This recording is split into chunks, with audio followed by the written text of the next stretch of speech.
Welcome back to the FTS podcast. Today I am here with Stephanie King, a nationally certified intervention professional. How are you today? I'm good. How are you? I'm doing good. I'm really excited to be doing this today because we've known each other for almost a year, but this is our first time meeting in person. Yes, it's so nice to finally meet you in person, and I'm so happy to be here and to spread awareness and amazing messages. Yes. So first off, let's break down what you do. What does that even mean to be an interventionist? So I'm a nationally certified intervention professional. So I work with individuals that struggle with addictive disorders. And I really typically when the individual gets to me, it's they don't have the ability to make the decision on their own to go to treatment. So it's typically a family member or a close friend that reaches out to me, and we dive right in. Yeah, so run me down how that goes. When you get called, you either fly to the place or they could be local to you. Mm-hmm. So you go, how do you handle intervention almost? So every case is different. A lot of them are local to my area, but a lot of them are national. People struggle everywhere. And so I travel nationally for interventions, and I get some of the basic information down, and I kind of dive into the family dynamics, and because each family member kind of has their own role in what's going on, and I assess the situation, the severity, and we go from there. More than likely, I am going to be flying to the family, and because when it's not just the intervention, there's so much planning, and you have to meet with the family separately and kind of dive into the dynamics and go from there. Because there's always a why people use. They don't just use to use, and you have to kind of figure out the why. So you believe there's an underlying reason why somebody uses? Always. Okay. Because one of my struggles was I never knew the why for why I just was obsessed with Xanax and alcohol. And I've kind of just summed it up to I'm an addict and alcoholic. My brain is just obsessed with this substance because it makes me feel good. Yeah, there's typically a why, whether it's undiagnosed mental illness, whether you've never been properly diagnosed with ADHD or bipolar, borderline personality disorder, anxiety, depression, and you're self-medicating by, using, or there's unaddressed childhood trauma, which is very, very common. When childhood trauma goes unaddressed, it kind of rears its ugly head later in life, and it's bad. Yeah. So is it almost like you're trying to convince somebody to go to treatment, or you're taking them to? Oh, I never really convince. I just kind of, sometimes as an interventionist, I have to work with the family to kind of expedite creating that rock bottom for them. Typically by the time the case gets to me, it's very clear that it's jails, institutions, or death. It's one or the other. I don't have unsuccessful interventions. There's been cases where they might not go to treatment with me that day, but I consider it a success because more than likely they're going to call me within 48 hours ready to go. That's a success. Yeah, that's very true though. You said, how did you word it? You said expediting the rock bottom for them. Mm-hmm. And that's a good one because we can keep going because sure, I got. Oh, can you? Because I got those 3 DUIs, and some people went further than that. I know a few people. There's a few people in my life where I consider my good friends. They got 3 DUIs and still kept using for years. But for me, those 3 DUIs was my rock bottom. I made that my rock bottom. I was I don't want to keep digging my grave. So, in a sense, you choose that point for yourself. Mm-hmm. And sometimes, as an interventionist, the individual I'm the bad guy, and I'm okay with that. I will take it, you know. And I tell the families that too. My job is to get them to treatment so they live. Yeah. So. And you can live with that. It's I'm literally. I'm okay with it because guess what? In a week, they're going to be calling me, thanking me. Yeah. They're going to tell me, wow, it happens every week. Every week I get that call. Yeah. I love that call. It seems like a gratifying job, honestly. Hard. I don't think it's something I could do personally, but it seems like But I kind of feel good about myself at the end of the day. It's also, some of it's very, very, sad, unfortunately, also. Yeah. But there's more good. Yeah. What got you into this field? So I met my children's father when I was just entering adulthood, really. I was 18 years old and he was 32. And it was evident through our relationship that he had a serious, addiction to alcohol. And I was 18 years old. I knew nothing about it. But through our relationship, his life started becoming unmanageable in every way, shape, or form, every aspect imaginable. With his work, his health, he started turning yellow. And that's when I was like, wow, an intervention is needed. He's not going to listen to me. They typically don't listen to their spouse. I mean, my kids don't listen to me. I could tell my kids 20 times to clean their room, and they won't do it. But my mom will come over and tell them one time and they do it. So it's just very, you can't work with so I had an interventionist come in and help me intervene with him. And I'll be honest, to find an interventionist, I think this was like 2008 and 2009. It was very challenging to get somebody to call me back. And it was really heartbreaking. That was the hardest time of my life. It was like that storm cloud that was just like continuously over my head. And I wanted to be there for families and help guide them through the process because they're going through so much. It's like, why not take that burden off of them and help them? Because it's not just the intervention. It's like we also help set up a treatment plan. We coordinate everything. We coordinate aftercare because aftercare is so important. So it's more than, we typically follow them for 90 days at least. Wow. And you scout out the places that you send these people to as well. Absolutely. I would never send somebody, an individual that struggles, to a program that I have not physically walked through myself, met the staff, and I always ask myself, would I send my child there? No, because there's a lot of shady practices There in the is. treatment world, and a lot of addicts are being treated as a commodity. And it's horrific. Yeah. The interventionist thing is interesting to me because I feel like it's almost like a pressure of like, oh, you're like really going to treatment today or within these next few days. Mm-hmm. And it almost feels like there's not a choice in the matter. So what are your thoughts on that? So I did an intervention actually last week on an individual that, on a young female that I felt like after diving into the family dynamics and stuff, I felt like it would be very beneficial for her to kind of have say in the matter to some degree. So I, instead of having her family pick where she went, I presented this, and it's case-to-case basis. Every case is different. I presented this particular female with options at the intervention, and I let her we kind of went over all of them, and I let her pick where she was going. That way she felt like she had say in the matter. Okay. And I kind of want to go back to your ex-husband. You said you met him when you were 18. He was 30. 32. I was just graduating high school. I kind of want to talk about the age gap a little bit. Yeah, go for it. Let's do it. So yeah, like why? Like, did you think it was inappropriate in any way? Did anybody else view it kind of, in a weird manner? To be honest, when I first met him, I met him through my twin sister. He was, go figure, regular at a bar. And my sister was a waitress at this bar. And I met him. He was like the guy who always came in, and the regular who always went in there after work in his business suit and tie, always drove nice sports cars that were super fancy.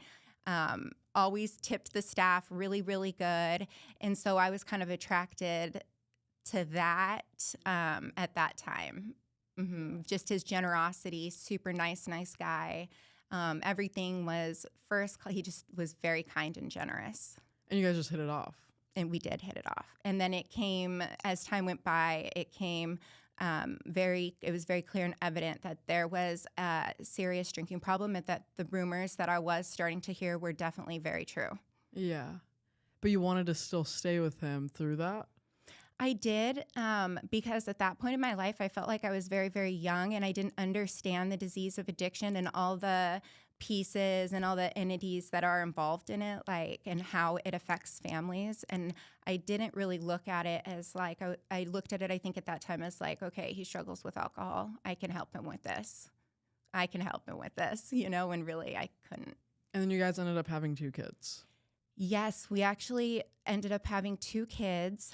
And when I was pregnant with my daughter was the best, I would say, with his sobriety that he ever did. And he went to like every doctor's appointment and everything, which was super, super, it was a lot for him because he was just like always working. And how old were you when you first got pregnant?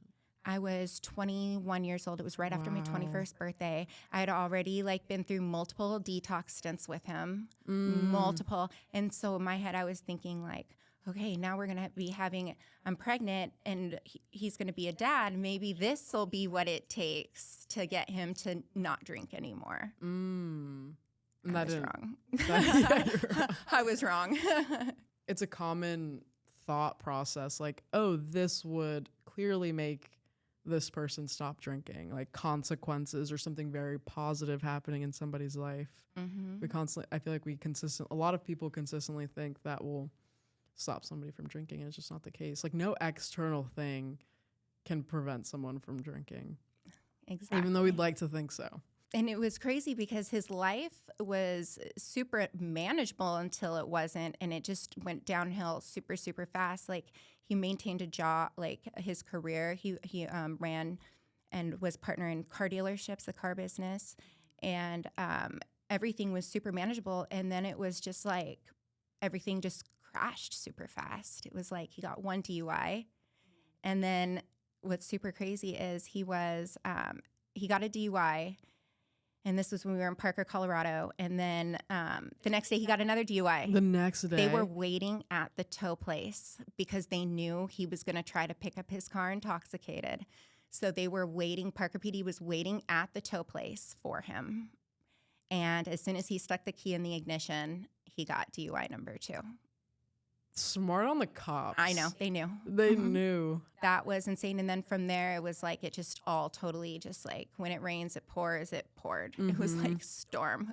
So like, would you say like a majority of your guys' relationship was you worrying about his? That's all it was. And that's why some people think of this as weird, but if they knew what his addiction caused, like my family, I think that they would understand when I say November 27th, 2021 is my recovery date, because for the first time in my life, that was like the first night I ever went to bed with no fear that I was never going to get that call again. Because every day when I went to bed, I was like, I know I'm going to get that call one day that he's dead.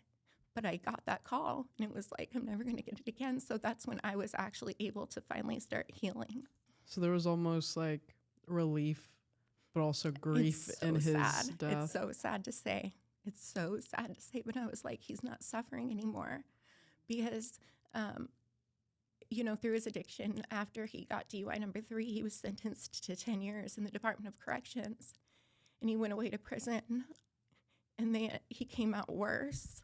They had him sleeping in a prison cell with a serial killer in Canyon City, Colorado, and I just don't think that they should have alcohol-related offenders in prison cells going to sleep next to serial killers. So he came out just traumatized again. It was horrible. The stories that I heard about that, his time in prison, was horrible.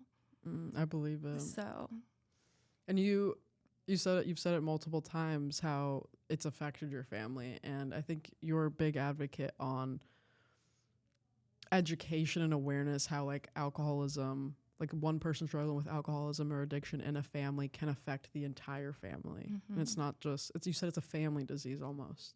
It is absolutely a family disease because the effects that it has on every single family member that's closely involved is, I'll never be the same. For example, I was 18 years old when I met him, and I dealt with and tried to save him all of my 20s and almost all of my 30s.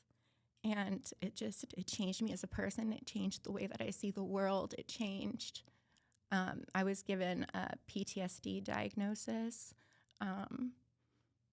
I mean, I still, it's been 3 years, almost 3 years, and I still, 3 years, yeah. And I still, to this day, see a therapist once a week. That's good. I have to. Yeah. You said that there's a reason why people drink. What do you think fueled his drinking? Childhood trauma, for sure. I think that he was raised by the earlier years of his life. My husband was raised by a single mother, and his uncle was a huge part of his life, and he was exposed to some significant childhood trauma through their family. Their uncle was the chief of police in the town where they lived when he was younger, and he committed some horrific crimes that Tim was exposed to as a young boy, and that and he never got help for that. And I think that was the catalyst. I think just, like I said before, and when childhood trauma goes unaddressed, it rears its ugly head later in life, whether it's after you have kids of your own or whether it's whenever it is, it ends up coming out. And my husband, for example, his coping mechanisms was drinking beer. Was getting loaded, drunk, so that way he would numb out and he wouldn't feel the hurt and he wouldn't remember what happened and he wouldn't remember that trauma. He never learned healthy coping mechanisms. And so that ended up catching up to him. He got a DUI when he was leaving an Aerosmith concert in I think it was 1991. He was barely, I think, drinking age. Yeah. And to me, as a parent, I would have been like, okay, this is a problem, Yeah. So. Can I ask what the horrific crimes were that his uncle was committing? Yeah, his uncle ended up murdering people. And Tim was exposed to that. How was he exposed to it? He was essentially, his father wasn't around, and his uncle was the closest male figure that often took care of him. He was constantly, he was there when the crimes were committed. And then all of that going through his teenage years and then adulthood, never processing it or talking about it, never sought any help. Ever. He actually testified at his uncle's trial. His uncle is sentenced to life in prison without the possibility of parole in Pennsylvania state prison system. Wow. Tim's named after him, too. Really? Mm-hmm. And then his mother, what role did his mother play in his growing up? His mother ended up meeting another man who ended up later on, when Tim was in junior high, ended up becoming his stepdad. He ended up adopting Tim, but he ended up dying of cancer when Tim was, sorry, because this is more trauma. When Tim was in high school, he would come home from school every day and see his dad in hospice at home. His dad passed away of cancer. His dad who adopted him. So a lot of grief.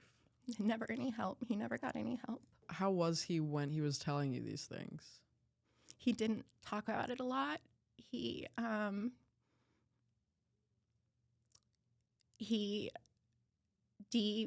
just kind of stuck it in the back of his mind. There was occasions where he would talk to me about the crimes, and I actually did some research to him, pulled the case up on the internet and read all about it because he didn't like talking about it a lot, and I knew it was still really hard for him to discuss.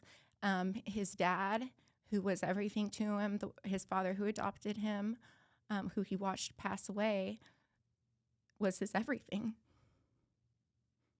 So that was, he did discuss that a lot. Yeah. It was very hard for him. And I honestly do agree that a lot of unaddressed feelings, unaddressed childhood trauma is a really big cause of alcoholism and addiction. For a lot of people, you'll rarely meet an alcoholic who hasn't had trauma.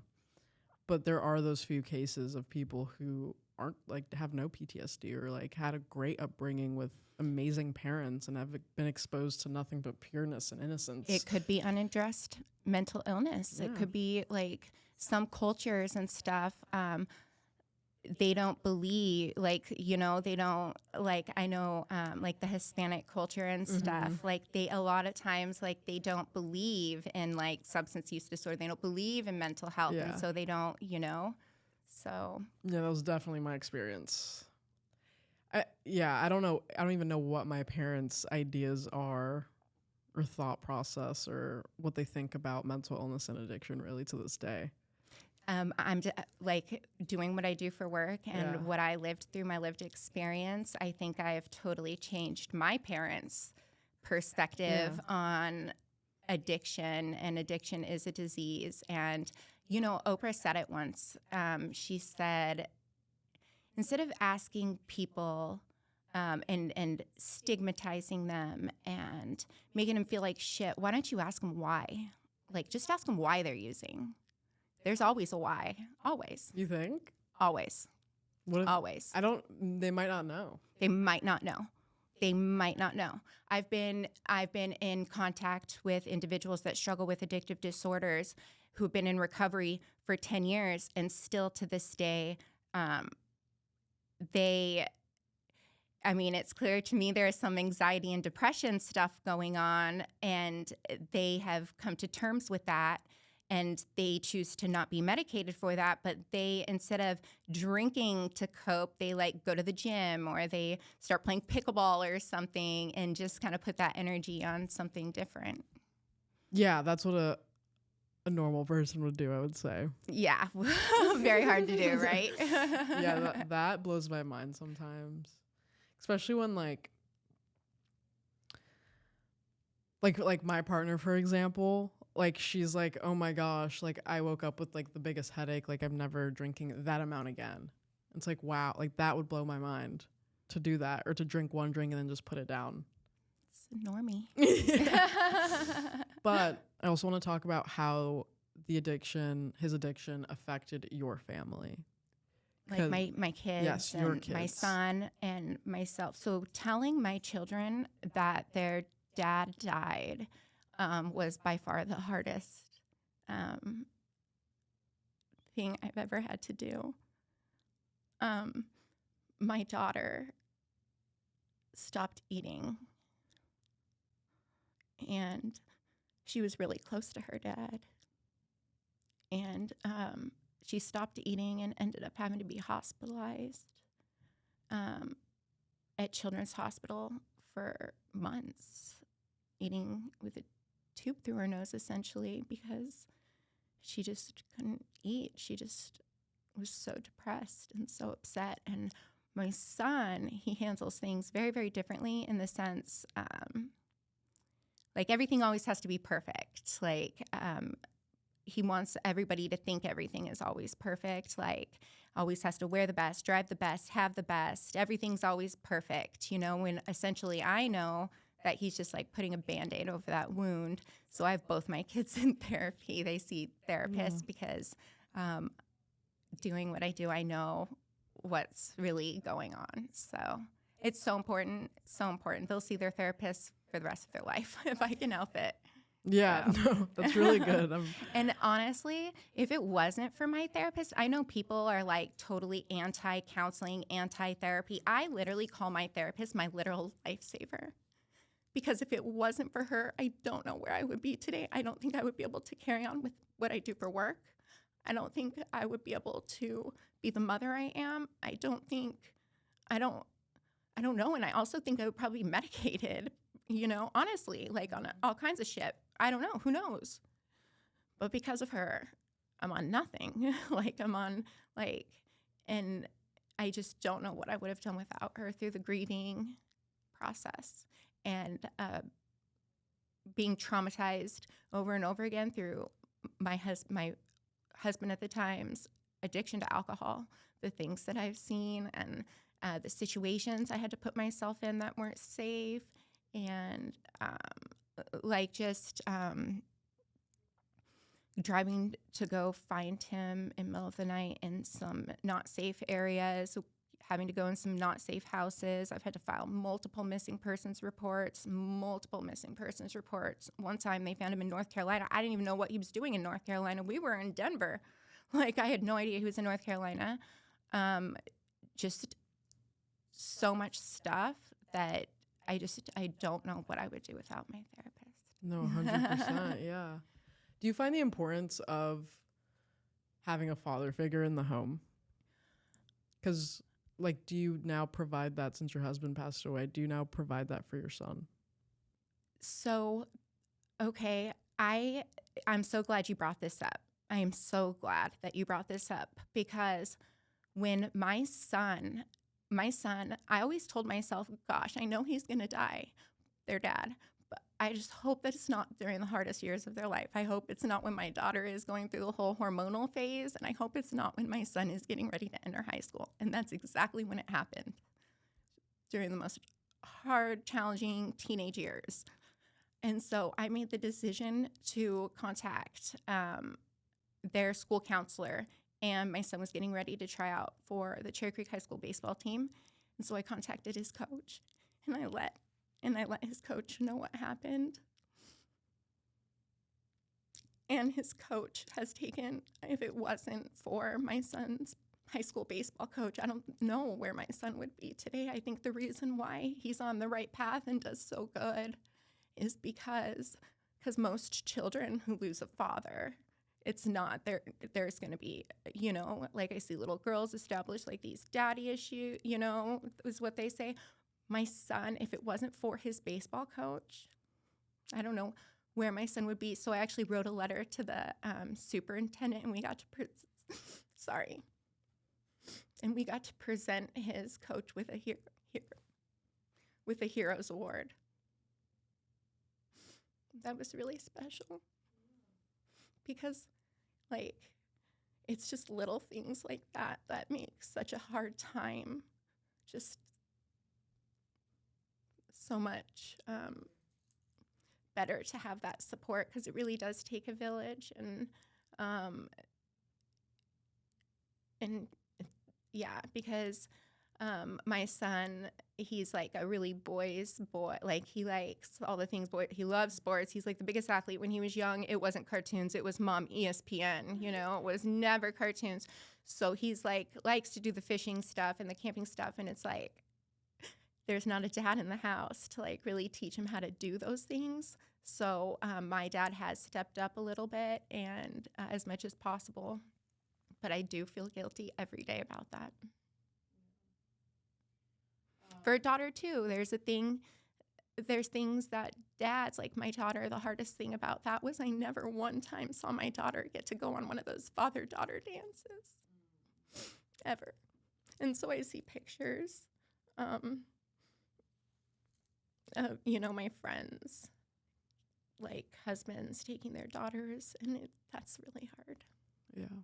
So yeah, it's just, but I get through it, Yeah. He was my best friend. He was all I knew. Yeah, for years, since you were literally an adult. As soon as you became an adult. I was wanted out of my parents' house, and I was like, oh, he's a good guy, What ultimately led to his death? So he had gotten out of prison, and he received some bad information. I knew, I randomly, when he got out of prison, popped up on him in Florida, and I saw him. It was during the pandemic, and he just looked so frail, and I remember hugging him, and I was just like, oh my gosh, he's so frail.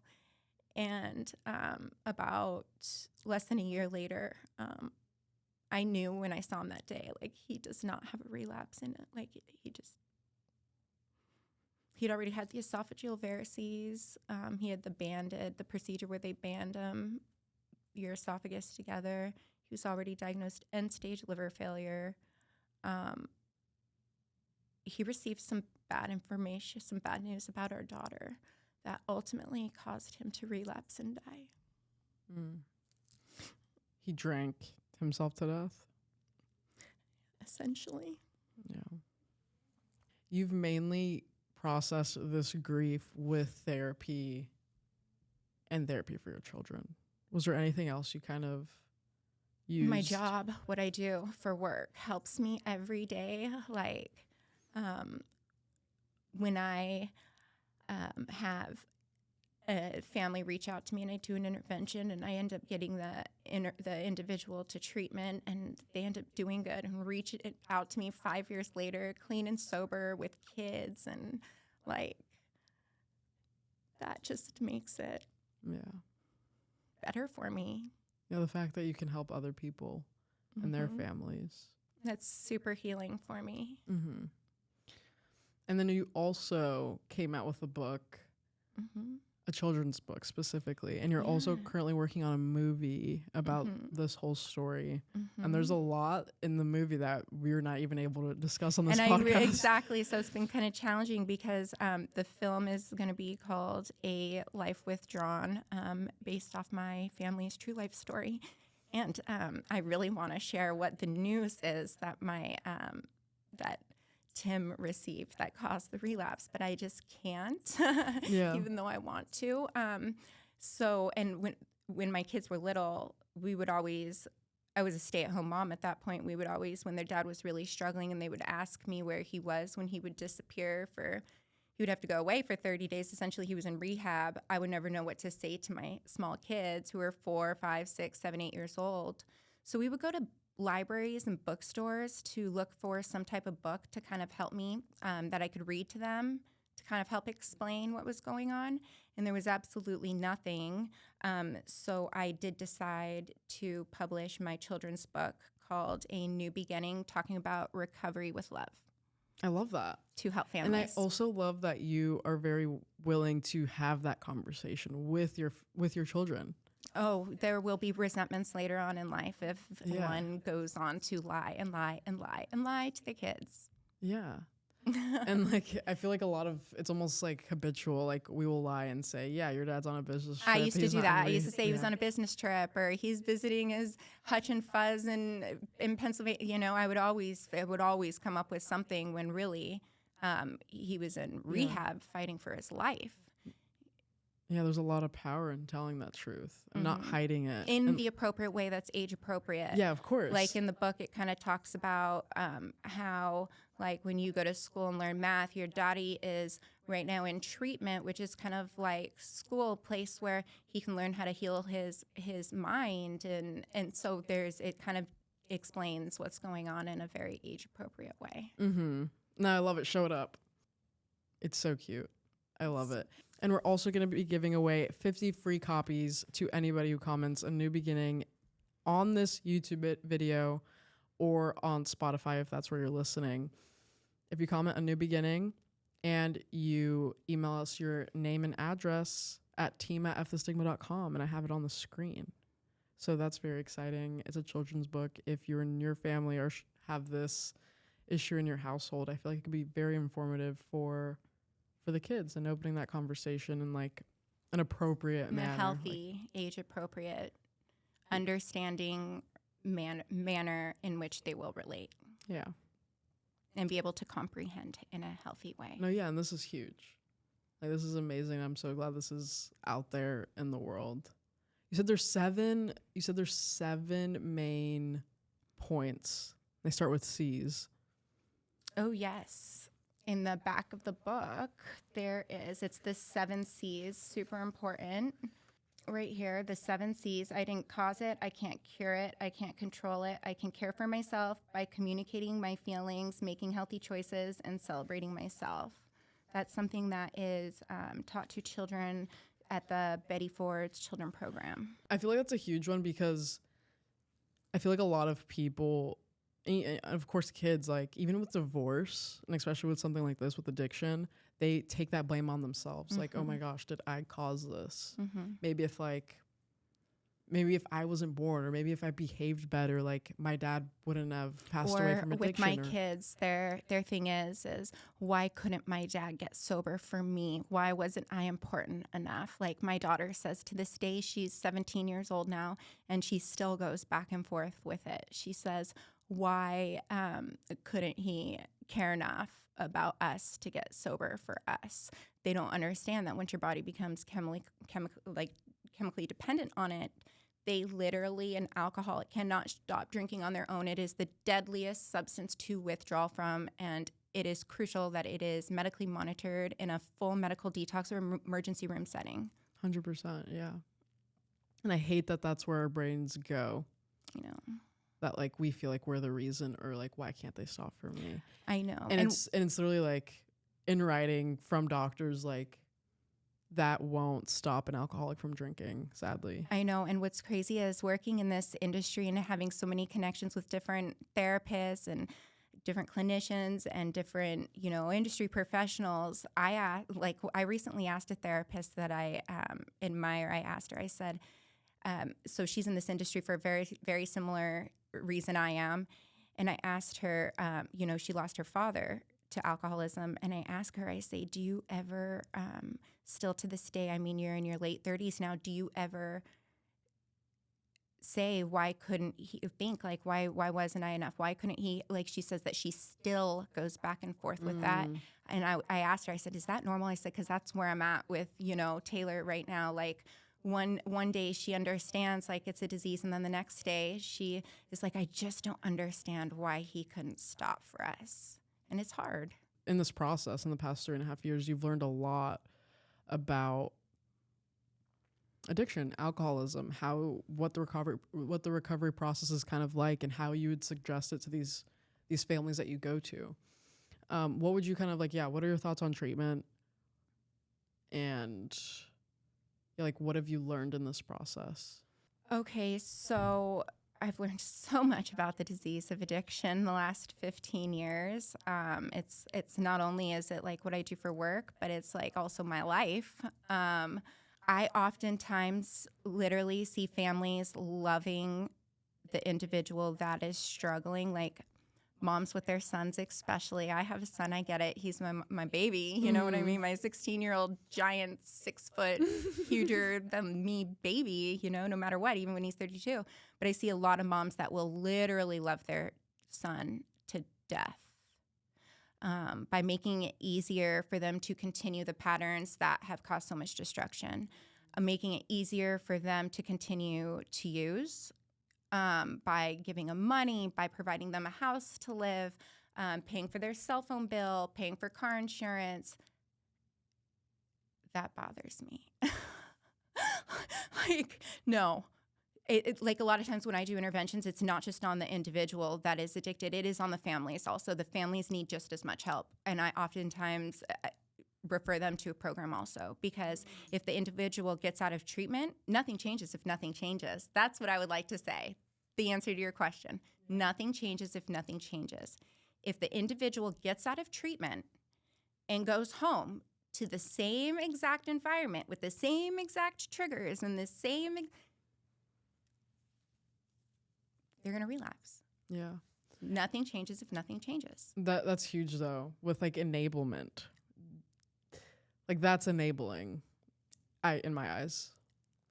That's exactly. That is exactly what it is. And I see all the time, like I'm raising 2 high school kids right now, okay, as a single mom. And, all their friends are going to parties and drinking and no. Not my kids. Do not open that door. Do not be, like, if I could give any parent advice, do not open that door for your children. Do not try and be the cool parent. That is not the cool parent. That is opening the door to destruction. I see it all the time, raising teenagers, and I'm just like, what are these parents thinking? They're going to the liquor store and buying their kids booze. Give me your car keys. Stay as long as you stay here and don't go anywhere. I'll be honest, my parents were like that. That's how I was raised. But knowing what I know and everything I've been through, I would never. Especially knowing that my children have the genetic predisposition and have been pre-exposed to alcoholism, and knowing that I would never open that door, because I do think that that's something we should touch on, if that's okay, if I could say that. Like, I raised my kids in a manner Like, I know for a fact that my children have a father that struggles with alcoholism, and I know that it's genetic. I know there's the predisposition. I know it's pre-exposed. So I know from knowing all of that as a parent, what can I do? Implement as much moderation in my kid's life in every aspect, every way possible. Whether it's video games, my son is loves baseball, huge baseball player. So like whether it's baseball, video games, junk food, candy, moderation, implement moderation, teach it at a young age throughout their life. That's like the best advice for like to be cautious and to just be aware if there is a parent that struggles at home that the child is more than likely to why not stay on top of it? Just implement moderation in every aspect. Because even in recovery, I struggle with moderation. A lot of people do. You'll see people giving up one addiction for another all the time, and they'll start going to the gym twice a day and start, it's like 100%. I see it with even other friends in recovery. Mm-hmm. And so it's just implement moderation at a young age. That is the best advice. And just remember, nothing changes if nothing changes. Yeah. What came to mind when you were sharing about like enabling and such? I had a friend, like my honestly, like my trudging buddy in addiction. We were just like hitting the same rock bottoms, me and him, and it was like really ugly and it got bad very fast. He sadly passed away when I had like 6 or 7 months sober. And that was really hard for me to process. And that was like the first like death I had to process in my life. And I did it sober and even in early recovery as a newcomer. So you felt it. I felt it. Like it felt like heartbreak. But it's okay as to sit as hard as it is. It's like I sit in the pain and I just think about it and that's how I get through it, Mm-hmm. How did you get through that? Yeah, honestly, letting myself cry. It's okay I had to no cry. shame with the tears. You can't. I'd be at work. I honestly would start tearing up at work. Like I would be driving and I'd start tearing up. You just pass certain things or a thought just crosses Story your of my mind. life. Mm-hmm. And you're like, I'm crying right now. Even though I got the news 2 months ago. It's okay. I still cry. And my children's father passed away 3 years ago, but a song will come on or I'll remember, like, I didn't say this, but the reason I decided to come on today is today's his birthday, February 13th. And it's his, so it was very important for me to come on today and just kind of talk about this. And I still cry. And that's okay. I tell my kids all the time when they see me crying, I'm like, I'm just thinking about your dad. It's hard. And especially when that person saw a lot of you and you saw a lot of them. And especially like when you have kids. When you see somebody turn in, it was like his brain was hijacked. He went from Tim to somebody I didn't even know. Exactly. And that's like what addiction does. Like that's what it did to me, and that's what also happened to my friend. Yeah, we saw each other's like ugliest moments, and like we were almost like the only people we trusted in those years of like the mess of our Xanax and alcohol addiction. And I had a lot of guilt with it. I had so much guilt and regret because I procrastinated reaching out to him when I got sober. And part of me really feels like that would have been very helpful for him. It like was if like I just reached out and like just said something like, "Hey, I'm sober now." He might have asked questions. There's so many what ifs. Because he was still using, clearly. Yeah, but I heard some things afterwards. Like at his memorial, like he was like curious about sobriety. I'm like, fuck. And the reason enablement made me think of him was because I saw a lot of enablement in his life. Like his parents, like I love their parents. I mean, I love his parents. He had 2 moms, but they just like didn't know. They knew he was doing drugs and using. And they were still giving him money? They were still giving him money. They were loving him to death, literally. They would keep buying him cars. They would keep bailing him out of jail. He would be yelling at them, crying, screaming for money, and he would still get it. He would steal from them. And it's just like at that point, like, where do you draw the line? And it was also like just a sad thing to see that relationship with his parents of like all the screaming and the crying and the ugliness and him using master them. Manipulation to get the money. Yes, the manipulation. And I remember like seeing it and feeling disgusted, but I was like, It's okay. We're going to get high later. You know, it was just like such a weird dynamic. And he was just such, like, we met like as innocent kids in 6th grade. Oh my gosh. And then when high school hit, like sophomore year, it just went so downhill so quickly. And it was a crazy time, but. Sophomore year. Wow. When I was a sophomore in high school, I never saw any drugs. Not one time other than marijuana. Wow. We all have different I mean, experiences. I'm with high school. 39 and you're how old? About to turn 22 next month. So little different time. I mean, cell phones were just coming out and I think so just very different times. But it's just crazy because when I was in high school, I never saw anything like that. Yeah. Just the people I chose to be around with. That is a big deal. Even in recovery, the people I choose to hang out with in recovery is like, it matters. Do you think you become a product of your environment? Yeah. 100%. I agree. I wanted to hear what you had to say about that, but that's why I tell people that all the time. It's just a yes. And that's why if I'm doing an intervention and an individual is located in, like, say, Denver, Colorado, I'm more than likely not going to send them to treatment in Denver, Colorado, right? People, places, and things, they need to leave their playground is what I say. Let's send you to Maryland. Let's go to Baltimore and build a new life away from your triggers, away from the people you were using, with the places you were using, and the things you guys were doing. Let's go somewhere else. And that was so helpful for me. I went from North Carolina to LA. That's when people do great. I'm telling you right now, that's when people do great. And it opened like so many doors of opportunity and newness. And I was looking at the world with a new lens. Mm-hmm. It was very different going from, you said, North Carolina to Los Angeles. Wow. It was a big difference. And I loved, like, I love the city. I fit in amazingly. Like, it was just like my place. But now I'm in Baltimore. I love that. And I really, really, really see success when people leave their environment. I just see it being so much more than if they stay confined to that same area that they were using. And under certain circumstances, like, you might have to stay. Like, so you have like certain responsibilities, like you have kids, like maybe we talked about this a little bit, like you might just recommend detox and then an outpatient and forget the residential. Let's see how you do there. It's case to case. Everybody's different. A lot of times I don't think residential, I think after medical detox is good, but then it's like outpatient is really where the work is put in, right? Because in residential you're in like kind of a confined bubble. So if I might not put if somebody's super, super willing and and ready to go and work a solid program, I might not do residential.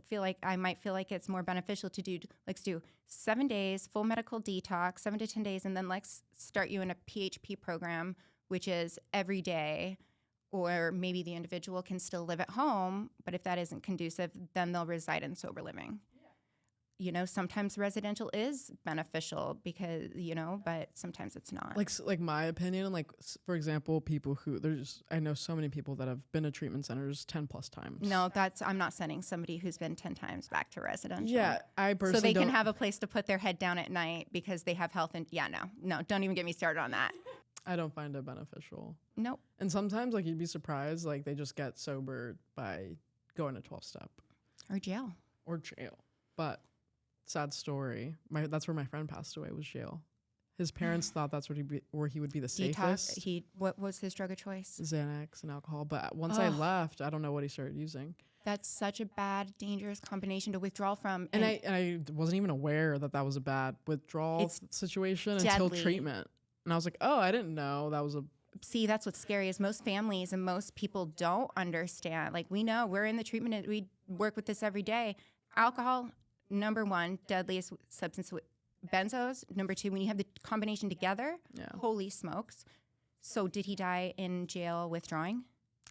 It's honestly a mysterious death. We don't know exactly how he passed. Of course, they don't want to talk about it. Yeah. I know what happened. Yeah. And I think you do too.